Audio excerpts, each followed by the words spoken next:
Nakakahiya ka, Auntie Claire, pinagtatawanan ka sa ASEAN, buang ka. Wuwu Pulaw, music, si General Brownie. Litoy Mangurabat, waray, mga barracks nga lang ng AFP, kinurap pa. Kita nyo? Pati pala mga barracks kinukurap. Sir Badong, handa ka na? Mas mauna pa ang warrant of arrest ng mga DDS vlogger kaysa kila Romualdez. Mas nasampulan ng Duterte vlogger. Ayun, kulong. Sino ba yung nakulong na Duterte vlogger na naman? Antae Claire. Vance Vlog. Shuni, yun ang di naintindihan na nagsasabi ng pro-China. Maaari naman mag-apply ng state witness sa court once it is filed in the court. In court. Hindi po, DOJ po nagpapasya. May Mac. Sa DOJ po nagpapasya ng kung ikaw po ay gagawing state witness. Hindi po sa korte. DOJ po ang magpe-present sa korte. Si Jun Abines, baka naman kinasuhan lang. Pinadakip na naman ba ulit? Alam ko nakapagpiyansa na yun eh. Ruru, topics nila Atty. Libayan at Auntie Claire sa live niya kagabi. Kakahiya ang thumbnail. Thank you very much kay Hapon na nagbigay sa atin ng 500 yen. Boss Buzz, pangkape from Emily. Ay, Emily pala to. Emily Hapon, thank you very much. Ma'am Emily, sa 500 yen. Yan. Hindi yata napanood ni Browner na may missile ang China na ang tawag ay 6+1 at di ito kayang salagin ng Iron Dome. Kita nyo na. Yung kung may Iron Dome ka, hindi mo na masasalag. Paano tayo? Kulambulam po. Sir Buds, wala si BBM sa photo ops ng mga ASEAN leaders. Di natin alam kung bakit wala eh. Diba? Yan nga tinatalakay kanina sa birada. Tawa ako ng tao eh. Crazy, hayaan mo si Atty. Libayan. Thank you po for the blessings. Si Auntie Claire po, bagamat abogado, mahina comprehension nun. Hindi po. Actually, tayo, ang problema ng mga yan, akala nila bobo tayo. Yun yung problema eh. Minamaliit nila yung pang-intindi natin. Ruru, Sir Buds, naisoli na ba ni BBM yung sa PhilHealth? Aba, nagulat nga ako eh. Dahil sa ang dami pong propaganda nitong pagsusoli ng PhilHealth na to. Ngayon po natuklasan ko na hindi pa pala nasusoli. Kalain nyo yun? Sa dami ng mga paeklat na isosoli, ang daming pumuri, hanggang ngayon pala, hindi pa nasusoli. Testimony ng mga diskaya with corroboration ni Gutesa is sufficient to show probable cause against Saldico and MR ni Martin Romualdez at yung mga tao sa DPWH dahil umamin sila sa Senate while they were sworn.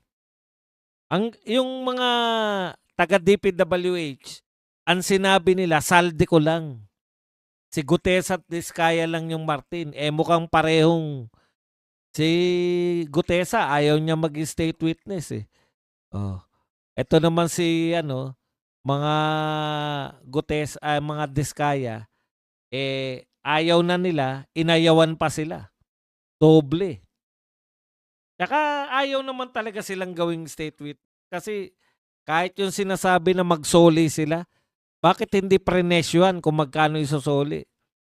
Mangkukulang pala tong si Heidi Mendoza, Doc Buds.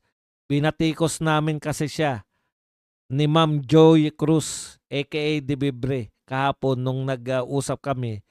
Sabi pa nga namin akala mo talaga kung sinong siga. Sino ba binabanata ni Mendoza? Bumanat na ba siya kay Martin? Bumanat na siya kay Saldico? Diba Duterte lang binabanatan din yan? Wala na atang isosoli.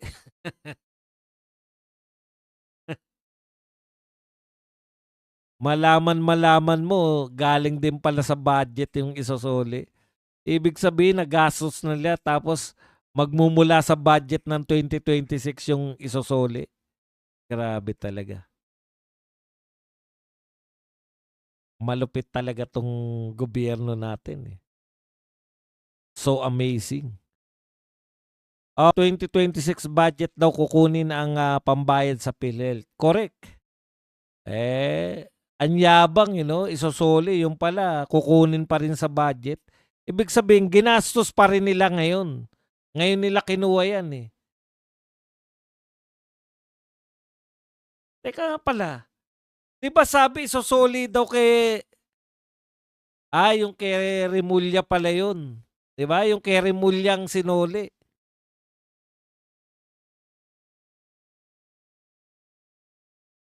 Sa 2026 budget daw kukunin ng pambayad sa PhilHealth. Boss Buds, bumoto ka ba ng tulpo last election? Baka naman tinitira mo tulpo pero binoto mo pala. Baka naman iniintriga mo ko. Alam mo, tukmol ka. Hindi ko maintindihan kung paano mo ko napagbintangan na bumoto ko sa tulpo. Una, bobo ba ako?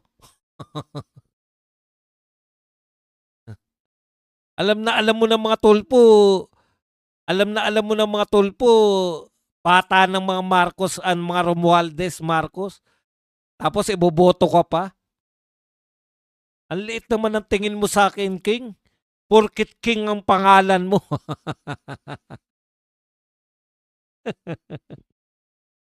Ibig mo sabihin, niloloko ko rito yung mga tao?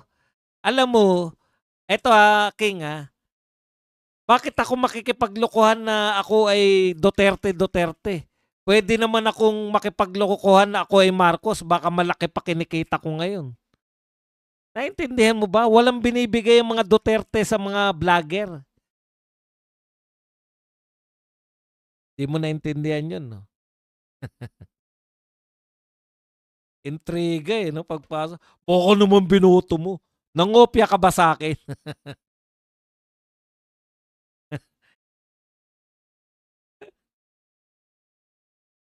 Sa tingin mo, binoto ko yung mga yan?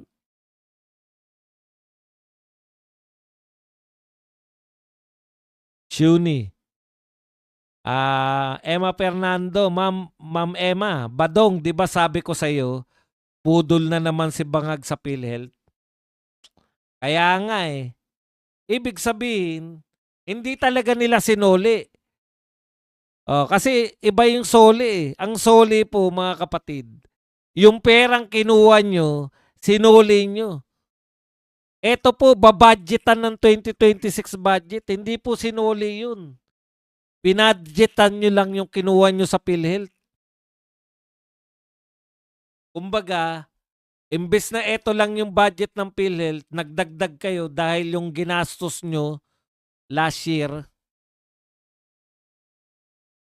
Budol talaga. Budol talaga yan kasi ang ibig sabihin po ng, ano ba yung termino niya? Balikan ko lang yung termino ni BBM kung ano yung sinabi niya sa PhilHealth.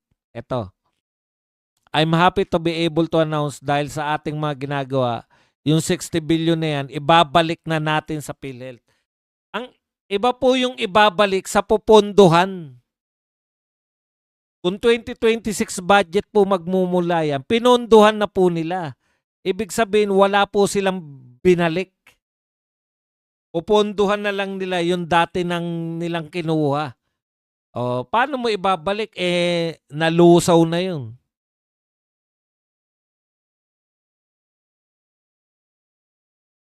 Si John Vic Doc Buds ang nagsabi nun. Hindi si John Vic.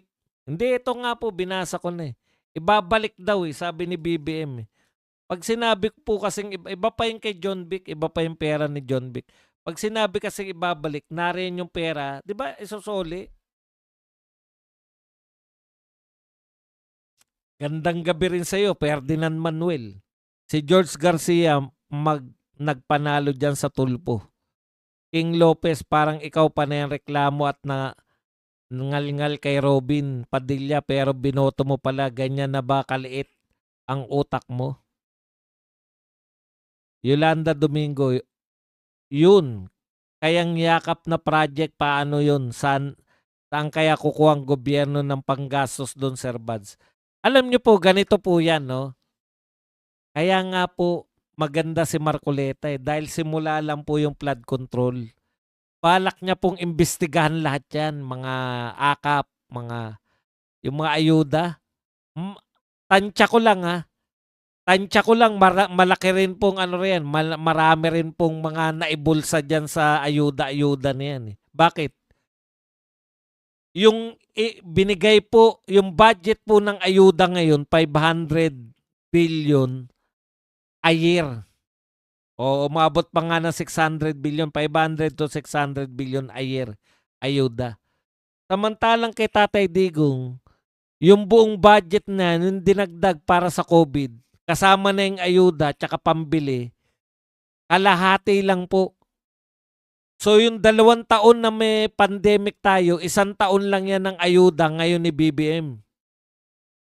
Tapos halos lahat noon nabigyan ng ayuda. Bakit ngayon halos wala akong marinig na nabibigyan ng ayuda? Kaya kung titignan nyo po, kung iimbestigahan yan, nako, marami rin lalabas na bulsa dyan. Nauna lang talaga yung flood control.